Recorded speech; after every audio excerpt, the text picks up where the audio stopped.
do Paulinho. The Assembly will hear an address by His Excellency Luiz Inácio Lula da Silva, President of the Federative Republic of Brazil. I request the protocol to escort His Excellency and invite him to address the Assembly.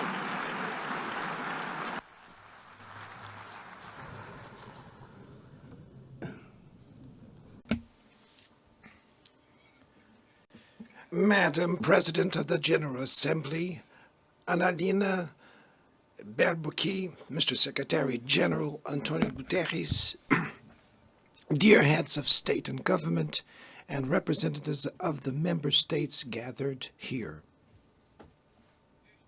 This should be a time to celebrate the United Nations. Created at the end of the war, the UN symbolizes the highest expression of the aspiration for peace and prosperity. Today, however, the ideals that inspired its founders in San Francisco are under threat as never before in their history. Multilateralism is at a new crossroads. The organization's authority is in check. We are witnessing the consolidation of an international order marked by repeated concessions to power play. Attacks on sovereignty, arbitrary sanctions, and unilateral interventions are becoming the rule. There is a clear parallel between the multilateralism crisis and the weakening of democracy.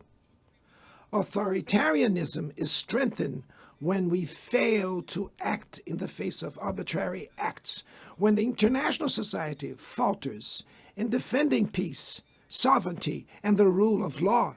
The consequences are tragic. Throughout the world, anti-democratic forces are trying to subjugate institutions and stifle freedoms. They worship violence, praise ignorance, act as physical and digital militias, and restrict the press.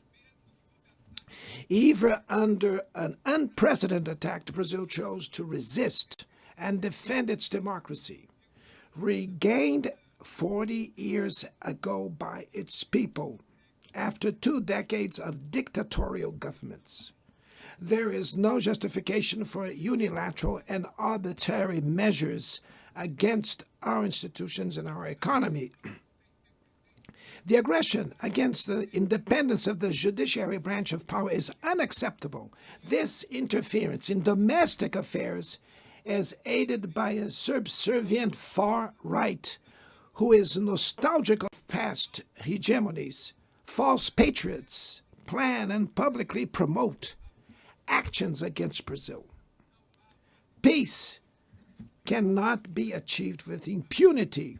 A few days ago, and for the first time in 525 years of our history, a former head of state was convicted of attacking the democratic rule of law.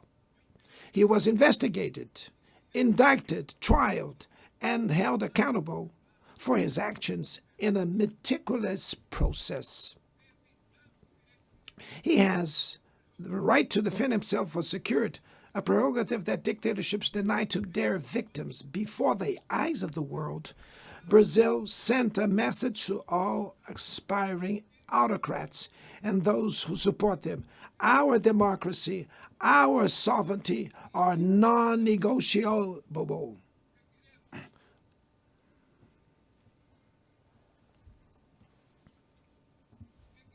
We will continue as an independent nation and as a people free from any type of guardianship. Sound democracies go beyond the electoral ritual. Its strength presupposes the reduction of inequalities, the guarantee of the most basic rights: food, safety, work, housing, education, and health. Democracy fails when women earn less than men, or die at the hands of partners and family members. It loses when it closes its doors and blames migrants for the world's ills. Poverty is as much an enemy of democracy as extremism. Therefore, we were proud to receive confirmation from FAO that Brazil has once again left the hunger map in this year, 2025. But in the world, there are still 670 million hungry people, and about 2.3 billion face food insecurity. The only war of which everyone can emerge victorious is the one we wage against hunger and poverty. This is the goal of the global alliance we launched at the G20 and which has the support of 103 countries. The international community needs to revise its priorities, reduce arms spending, and increase development aid. Relieve the service of the foreign debt of the poorest countries, above all African nations, and set minimum global tax standards so that the super rich pay more taxes than workers. Democracy is also measured by the ability to protect families and the childhood. Digital platforms offer possibilities for us to come together in ways we never imagined. But they have been used for sowing intolerance, misogyny, xenophobia, and misinformation. The internet cannot be a land of lawlessness. It's up to governments to protect the most vulnerable. Regulating does not mean restraining freedom of expression. It's about ensuring that what is already illegal in the real world is treated the way in the virtual environment. Attacks on regulation serve to cover up hidden interests and provide shelter for crimes such as fraud, human trafficking, pedophilia, and attacks against democracy. The Brazilian parliament was right to rush to address this issue. Last week, I proudly enacted one of the world's most advanced laws for the protection of children and adolescents in the digital environment. Also, we sent draft bills to the National Congress to foster competition in digital markets and to encourage the installation of sustainable data centers.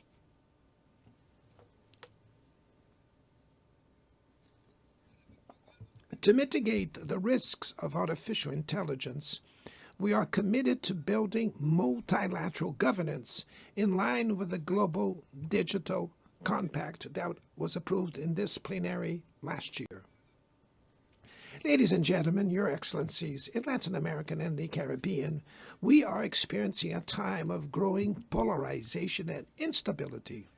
Maintaining the region as a zone of peace is and was our priority. We are a continent free of weapons of mass destruction, without ethnic or religious conflicts. The comparison between crime and terrorism is worrying. The most effective way to combat drug trafficking is to cooperate to suppress money laundering and limit arms trade. Using lethal force in situations that do not constitute armed conflict is tantamount to executing people without trial. Other parts of the planet have already witnessed interventions that cause greater damage than intended, with serious humanitarian consequences. The path to dialogue must not be closed in Venezuela. Haiti has the right to a violence-free future, and it is unacceptable that Cuba be listed as a country that sponsors terrorism. In the conflict in Ukraine,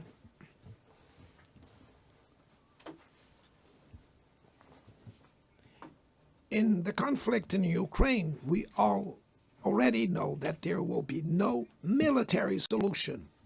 The recent meeting in Alaska raised hopes for a negotiated way out. It's necessary to pave the way for a realistic solution. This implies taking into account the legitimate security concerns of all parties. The African Initiative and the Friends for Peace group created by China and Brazil can help promote dialogue and a diplomatic solution. No situation is more emblematic of the disproportionate and illegal use of force than the one occurring in Palestine. The terrorist attacks perpetrated by Hamas are indefensible from any angle, but nothing, absolutely nothing, justifies the ongoing genocide in Gaza.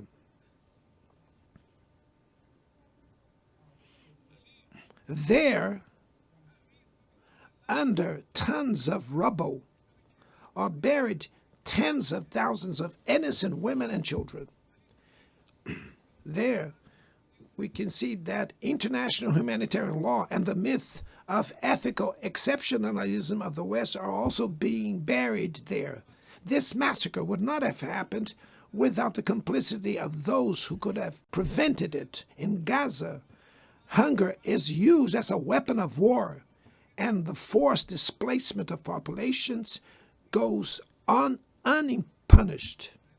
I express my admirations to the Jews who, inside and outside Israel, oppose this collective punishment. The Palestinian people are at risk of disappearing. They will only survive with an independent state integrated to the international community. This is the solution defended by more than 150 UN members, reaffirmed yesterday here in this very plenary, but bared by a single veto. It is regrettable that President Mahmoud Abbas was prevented by the host country of occupying the Palestinian bench at this historical moment.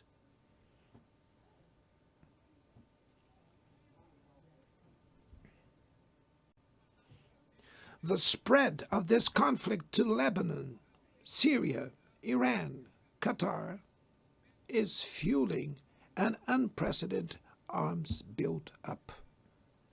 Madam President, bombs and nuclear weapons will not protect us from the climate crisis.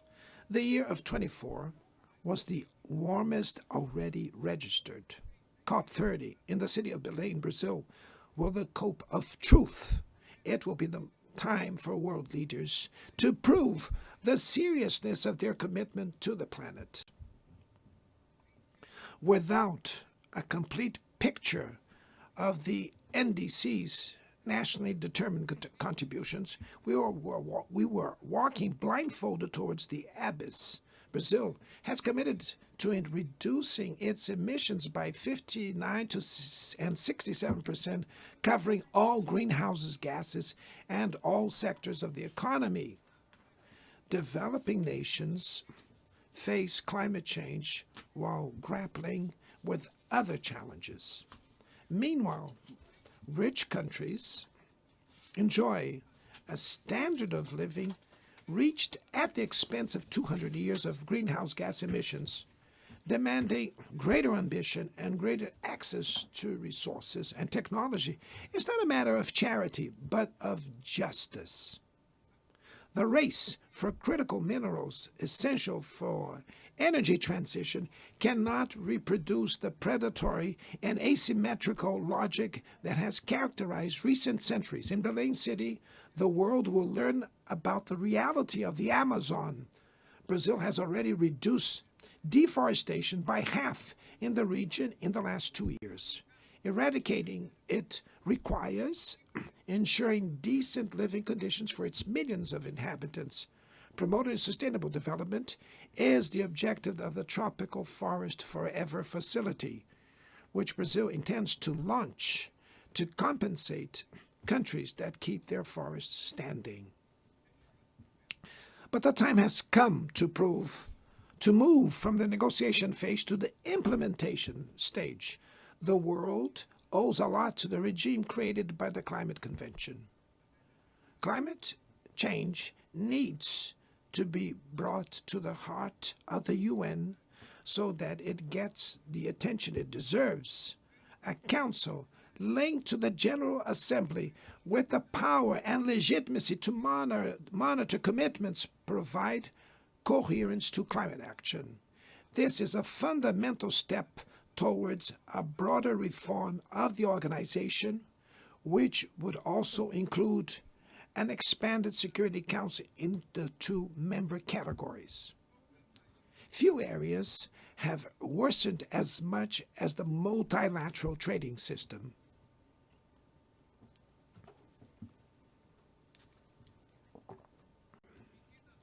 Unilateral measures have rendered fundamental principles, such as the most favored nations clauses, meaningless. They have disrupted value chains and threw the global economy into a pernicious spiral of high prices and stagnation. It is urgent to refound the WTO based on modern and flexible foundations. Your Excellencies, ladies and gentlemen, this year, the world lost 2 exceptional public figures. Former Uruguayan President Pepe Mujica and our dear Pope Francis, both embodied the best humanist values like no other. Their lives were intertwined with the 8 decades of the UN's existence. If they were still among us, they would use this platform to remember that authoritarianism, environmental degradation, and inequality are not relentless, that the only ones defeated are those who stand idly by, resignate, and that we can defeat the false prophets and oligarchs who exploit fear and monetize hate, and that tomorrow is made of daily choices, and it takes courage to act to transform it. In the future that Brazil envisions, there is no room for the reenactment of ideological rivalries or spheres of influence. Confrontation is not inevitable.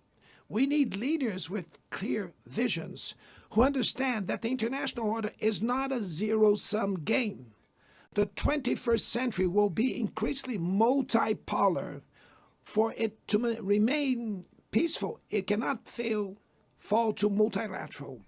Brazil is giving increasing importance to the European Union, the African Union, ASEAN, CELAC, BRICS, and the G20. The voice of the Global South must be heard. The UN has today almost 4 times more members than the 51 who were at its foundation.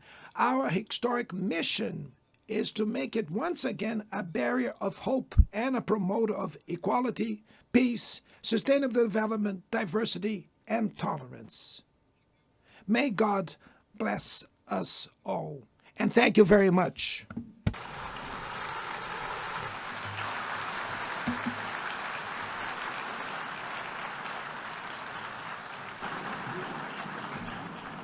On behalf of the Assembly, I wish to thank the President of the Federative Republic of Brazil,